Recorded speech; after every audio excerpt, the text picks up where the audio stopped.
안녕하세요. 부동산을 모르는 리얼아이 박감사입니다. 지난 영상이 좀 지루했었나봐요. 많은 분들이 안 보신 것 같은데 저도 찍어놓고 다시 보다 보니까 좀 졸리긴 하더라고요. 이해합니다. 주말이 되면 좀 에너지가 넘치는데 주중에 찍으려고 하면 좀 기운이 딸려가지고 그런 거니까 양해해 주셨으면 좋겠어요. 자주 댓글 안 다시는 분들이 댓글을 많이 다셨는데 외모 지적이나 이런 것도 많이 있었는데 보기 불편하셨으면 죄송합니다. 보기 안 좋으면 목소리라도 좋아야 되는데 여러모로 죄송하게 생각하고 있어요. 제가 유튜브 하는 데 있어서 궁금한 것들이 많이 있으신 것 같아요. 이거 이어폰 누가 얘기해 주는 게 아니고 마이크거든요. 제가 마이크가 따로 없고 이게 이어폰으로 쓰고 있고 시선을 자꾸 내리는 이유는 저도 기사를 보면서 설명을 해야 돼가지고 그런 건데 이런 게 불편하셨으면 먼저 죄송하다는 말씀부터 전하고 시작하겠습니다. 이제 본론으로 들어가서 요즘도 끝없는 노래를 부르고 있죠. 오른다 계속 오른다고 이야기를 하는데 좀 이상하다는 생각 안 드시나요? 합리적인 의심이 필요한 시점입니다. 그래서 오늘은 준비한 시간이에요. 전국이 이제 부동산 규제 지역이 됐습니다. 강원도와 제주를 뺀 전 지역이 거의 대부분 해당이 되는데 규제 지역 지정 범위가 시장의 예측을 훌쩍 뛰어넘었어요. 대부분의 지역을 규제하는데 투기 수요가 계속되다 보니까 이렇게 할 수밖에 없죠. 규제 지역 지정을 확대함과 동시에 과열 지역을 대상으로 실거래가 조사라든가 현장 단속을 같이 하겠다고 이번에 발표를 했어요. 정부가 이렇게 나서기 이전에 지자체가 먼저 나섰습니다. 아파트값 기형 폭등을 엄단하겠다고 전주시에서 전 지역을 조사를 했어요. 조용하던 전주시였는데 전주에도 투기가 극성을 부리면서 시장의 가격이 교란이 되는 상황이 나타나니까 전주시가 팔걷고 나섰어요. 전주시 에코시티의 한 아파트가 실거래가가 11억으로 신고가 됐는데 거래 성사 여부가 확인이 안 됩니다. 이 소유자는 일대의 아파트를 10채 정도 더 가지고 있는 사람으로 알려져 있어요. 실거래가 신고해놓고 계약 해지하는 경우가 많았고 또 분양가 대비해서 거래가를 급등시키는 거래가 많이 포착이 됐습니다. 구도심에도 한 명이 40채를 갖고 차명 거래하고 법인이나 기관 명의로 여러 차례 거래한 정황이 나타났어요. 전주시장이 얘기했죠. 사람 사는 집으로 장난치는 세력을 반드시 엄단하겠다고 하면서 이렇게 자체적으로 조사에 나섰습니다. 전주시 뉴스에도 나왔는데 지역의 공급량이 포화된 상태인데 이 정도까지 오르는 거는 단지 수요가 많기 때문이라고 판단할 수 없다는 거죠. 불로소득을 노린 투기 세력이 유입이 됐기 때문에 이러한 상황이 벌어졌다고 하면서 적극적인 단속을 공언을 했습니다. 어떤 편법이 있는지 얘기를 하죠. 분양권을 자기들끼리 돌려가지고 가치를 높이거나 거래 신고를 하자마자 계약을 파기하거나 아니면 공시가격 1억이 안 되는 아파트들을 외지인이 집중적으로 구매하는 형태로 나타나고 있다고 얘기를 합니다. 전주시 전북의 중심인데 생각보다 규모가 작아요. 65만 인구에 27만 세대가 살고 있는 도시입니다. 여기서 이상거래 조사한 것만 4천 건이 넘게 나온 거죠. 전주시 정말 생각보다 되게 작아요. 제가 한때 전주시 공시지가 담당을 했었는데 지금 11억의 실거래가 신고됐다고 얘기된 데가 에코시티인데 에코시티는 전주에 되게 외곽에 위치하고 있습니다. 완주 쪽에 가까운데 16년도 분양할 때 평당 800만 원이 안 되게 분양을 했어요. 4억도 안 되게 분양했던 아파트인데 이게 11억이 됐다고 지금 얘기를 한 거죠. 그래서 에코시티의 호가는 엄청나게 올라간 상태입니다. 기사에 나왔던 단지가 에코시티 더샵 2차인데 여기 700세대밖에 안 돼요. 거래를 보면 3년 동안 거래가 15건 있었습니다. 1년에 한두 건 거래가 될까 말까한 지방의 아파트인데 여기에 갑자기 비싼 거래가가 찍히면 합리적인 의심을 할 시점이죠. 제가 계속 말씀드렸던 수상한 집값이 지방에서도 나타나고 있습니다. 관심을 갖지 않으면 전국에서 벌어질 수 있는 현상이고 실제로 벌어졌어요. 이게 실태 조사를 통해서 나타난 거고요. 이제 정부에서 전국적으로 이를 확대해서 조사하겠다고 하니까 더 그 실체가 드러나겠죠. 수상한 거래에 대해서는 제가 1년 넘게 계속 얘기했던 사안입니다. 우리나라 고가 아파트의 대명사인 아크로 리버파크를 가장 많이 써먹었는데 여기 보면 최근 실거래가 34억 5천이라고 하는데 매물은 33억 미만으로 나와 있어요. 호가가 오히려 떨어진 거죠. 그래도 여기서 고가의 거래가 나타나기만 하면 어김없이 기사화됐어요. 아리팍 이제 평당 1억 4천을 찍었다고 하면서 36억 6천의 신고가 기사가 나왔었죠?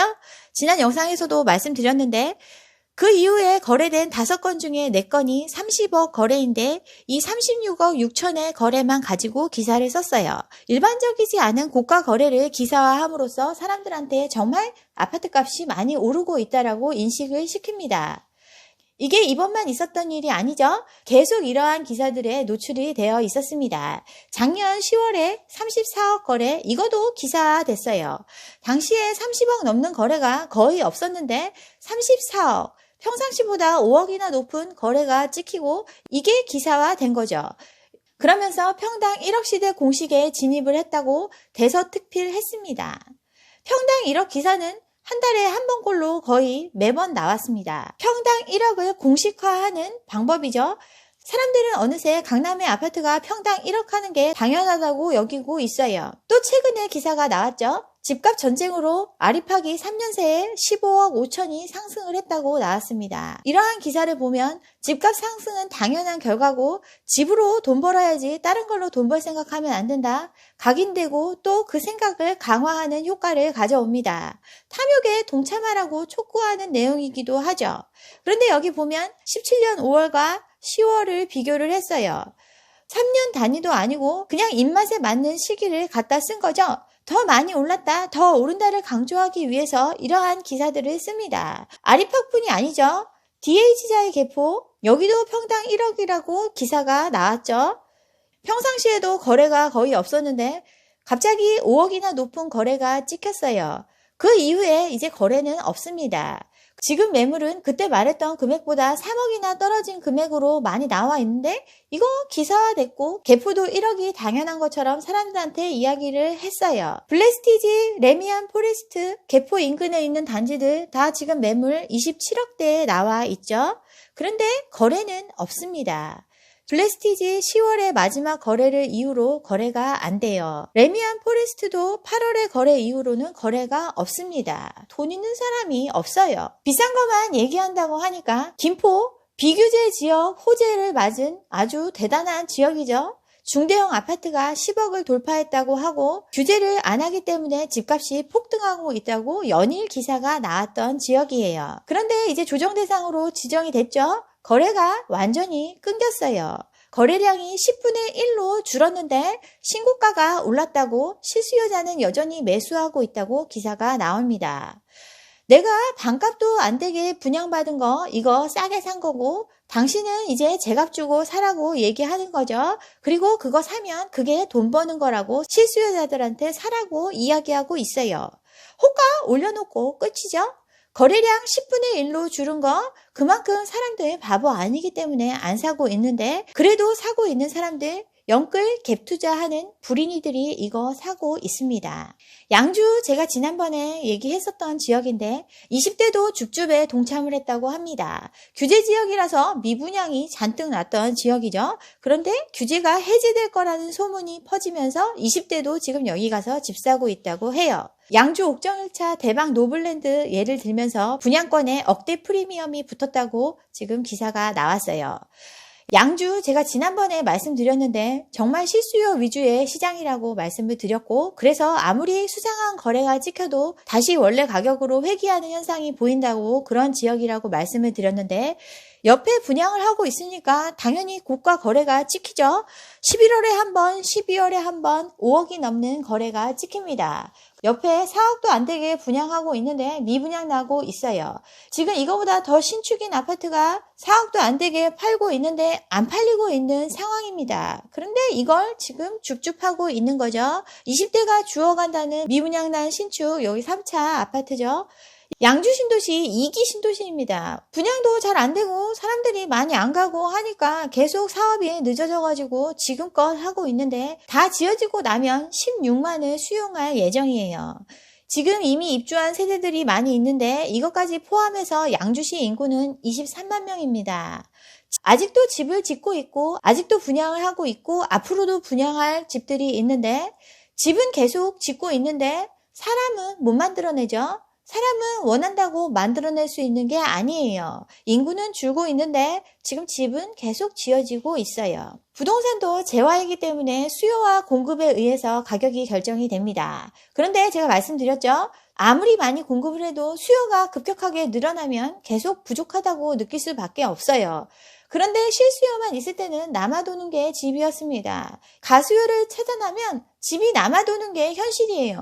양주가 그 예죠. 그런데 이제 규제지역이 해제된다고 얘기하면서 영끌에서 가수요가 들어오고 미분양이 소진되고 있습니다. 이제 그 꼭지점에 와 있는 상태예요.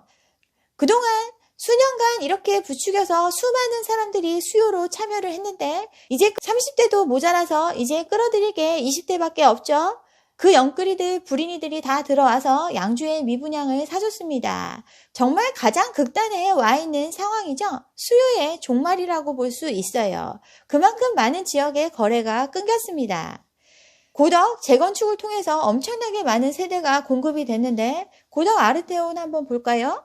아르테온 4066세대인데 11월에 한 건 팔렸어요. 거래의 종말이라고 볼 수 있어요. 그것도 직전 거래가보다 1억은 낮춰 팔아야 팔렸습니다. 낮춰야 팔릴까 말까 한 게 지금 상황이에요. 전세 없다고 그렇게 난리를 쳤는데 전세 지금 매물이 5억이나 상승해서 거의 10억 가까이에 나와 있습니다. 부른다고 다 나가나요? 안 나가죠? 가장 최근 전세 계약은 4억 7천에 이루어졌어요. 이게 입주 시점의 시세와 비슷하죠? 그렇게 해야 사람들이 들어옵니다. 지금 5억씩 높게 부르고 있는데 안 나가죠? 10억에 고덕을 채워줄 사람은 없어요. 그런데도 여전히 언론은 펌프질을 하고 있습니다. 끝나지 않는 노래를 부르고 있어요. 더 큰 바보마저 다 사라질 때까지 이 노래를 계속 부를 겁니다. 강원, 제주를 뺀 전국을 규제하니까 춘천과 원주의 풍선 효과가 꿈틀대고 있다고 합니다. 17일에 발표가 됐는데 19일자 기사죠. 풍선 효과 공식이죠. 풍선 효과 어디든 계속 나타난다고 합니다. 이럴 줄 알고 아파트 샀어요. 뛰는 규제 앞에 나는 시장이라고. 메뚜기 떼들은 이미 규제를 다 예측을 해서 여기 가 있었다고 합니다. 이제 영끌한 불나방들이 와서 폭탄을 안아주겠죠. 다 돌고 났으니까 이제 강남을 펌프질할 차례입니다.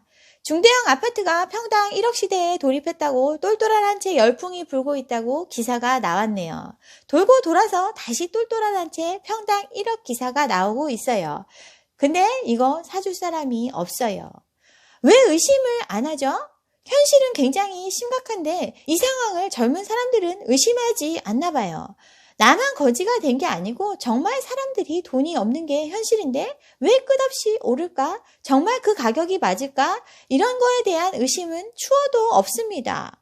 지금 처해 있는 현실 정말 심각해요. 확진자 수가 1000명이 넘었죠. 나흘째 1000명이 넘었습니다. 사망자와 중환자가 연일 늘어나고 있어요. 지금 병원에 입원도 못 해보고 대기하다가 죽는 사람들이 속출하고 있습니다. 이미 3단계를 넘어선 게 지금의 현실이에요.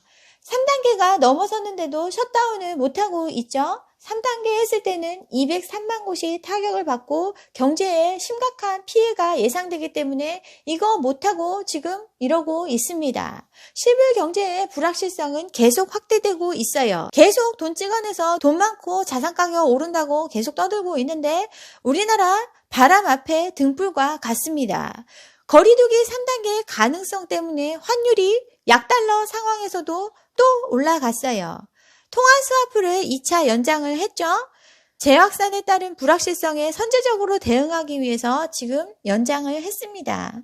이게 현실이에요. 언제 위기가 와도 이상하지 않고 건드리면 툭 하고 터질 가계부채를 짊어지고 있는 상황에서 경제적인 충격 때문에 3단계 거리두기도 못하고 있는 상황인데 순식간에 상황이 악화될 수 있는 게 지금 우리가 처해 있는 현실입니다. 부동산 계속 오른다 하는데 규제는 계속되고 있죠? 두더지 잡기 하다 보니까 조정 대상 지역이 111곳입니다. 부동산마저 무너지면 출구가 없기 때문에 이거 안 터지게 하려고 규제 찔끔찔끔 하는데 하다 보니까 이제 대부분이 규제 지역이 되고 있어요. 이게 현실입니다. 그런데 집값은 어떻죠? 연소득 대비의 우리나라 집값은 서울은 12년이 넘게 벌어야 집을 살 수 있다고 하죠. 뉴욕이나 런던보다 훨씬 높은 수치입니다. 소득으로 살 수 없는 수준으로 지금 집값이 올라가 있어요. 그런데 이 집을 누가 사줄 수 있죠? 누가 그렇게 돈이 많아서 이 올라간 가격에 집을 사줄 수 있죠? 이렇게 집값이 올라가는 동안 기존의 주택을 갖고 있었던 사람들은 그냥 있었어요. 예전에 제가 제1매도인, 제2매도인 말씀드렸었는데 이게 직업인 사람들이 비싸게 팔기 위한 작업의 결과로 이러한 현상이 가중이 됐어요. 집이 돈 벌어주는 재화가 아니죠? 그런데 돈 벌어준다고 하니까 그 사람들 주머니 채워주는지 모르고 지금 비싸게 덜컥덜컥 집을 사들이고 있습니다. 그리고 비싸게 사면서도 그 사람들한테 고마워하죠. 이건 아니라고 말하는 사람한테 욕하고 있고요. 이분들은 정말 합리적인 의심을 못하는 걸까요? 끝없이 오르는 재화가 있나요? 전주시 말고 울산도 조사를 했네요. 울산 부동산이 핫하다고 막 했는데 풍선 효과가 아니라 투기꾼의 매점 매석의 영향이라고 합니다.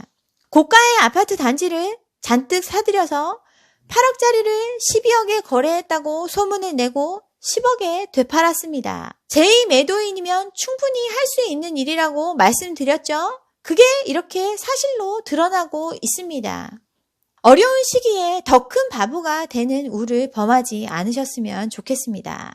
다만 계속 오른다고 생각하시는 분들은 한 가지만 더 생각해 보시기 바랍니다.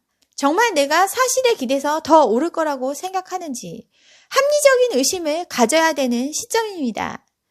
그리고 자꾸 본인 채널에서 저를 언급하시는 분이 있는데 저를 홍보해 주려고 그러시는 건지 아니면 그냥 인성 문제인지 모르겠는데 참 속된 말로 거시기 하네요. 네, 여기까지 오늘 준비한 내용이고요. 오늘 제 영상이 좋았다면 좋아요와 구독 잊지 마시고 다음 영상도 함께 해주시기 바랍니다. 감사합니다.